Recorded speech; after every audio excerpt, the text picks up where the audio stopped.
Hei, lataa, nyt, noin! Olkaa hyvä. On paljon onnea. Joo. Mitkäs noi? Mitä sä tarkoitat? Mä oon hankkinut tällaiset uunimakkarat. Ja katso nyt. Kevon Nopsanella. No sitä taskaa. Ei kovin moni veikannut voittajaksi. No kyllä isäs. Paistaa risukasaakin. Siltä vaikuttaa. Meidän täytyy ruveta käymään tänä kerran kuussa. No mun pitää ruveta veikkaamaan sun kanssa kimpassa. Rahan tuloa! No paljon sä sitten yleensä oot voittanut? Ei voi estää! Maltillisesti. Pitkältihän kysymys on tästä atmosfääristä. Kyllä sä oot melkoinen sonni. Kattoon se. No paljon sinä sitä on? 3,20. Onneksi olkoon.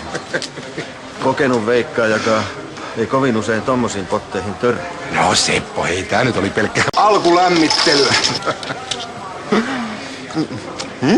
No hei. Vatsaflunssassa pitää juoda paljon.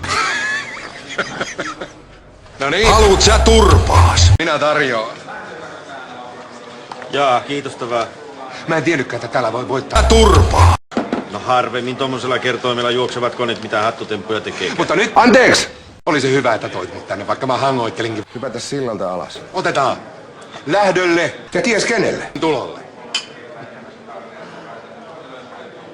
Siis Seppo ajattele. 5 eurolla. Turpaa. Keskiviikkona. Ja nyt me lyödään rahoiksi. Koska on seuraan koko lihapiiri. Muutaman 10 vuoden kokemuksen perusteella voin sanoa, että... Enpä oo tullut ajatelleeksi. Mä just en halua turpaa. Mä tarkoitin vaan, että ne voittorahat voi kadota sieltä lompakosta ihan yhtä nopeasti kuin ne sinne tulikin. Mitä? Sun kannattaisi nyt vihdoinkin nauttia siitä, kun sun onnes on kääntynyt. Hiljaa! Ehkä se tosiaan nyt on lopultakin mun vuoro. Laitetaan kaikki punaiseen. Vain taivas on rajana. Miljoona. Tekopyhä pasta. Kauniille. Ossi! Ja tässä rahkapullaa. Ja Nopsan, joka ei koskaan laukkaile.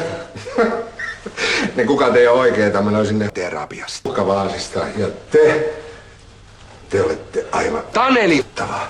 Ja te olette hieman humalassa. En ikinä.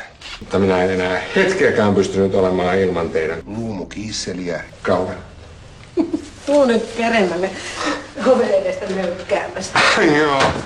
Seuraavalla kerralla kyllä voisi tulla selvin. Mutkun! Aivan.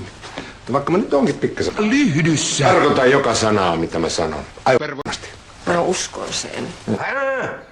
Ups.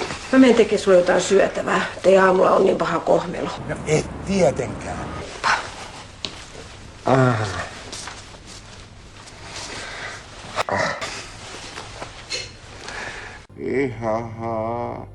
Ihaha, Evo herra. Mudra.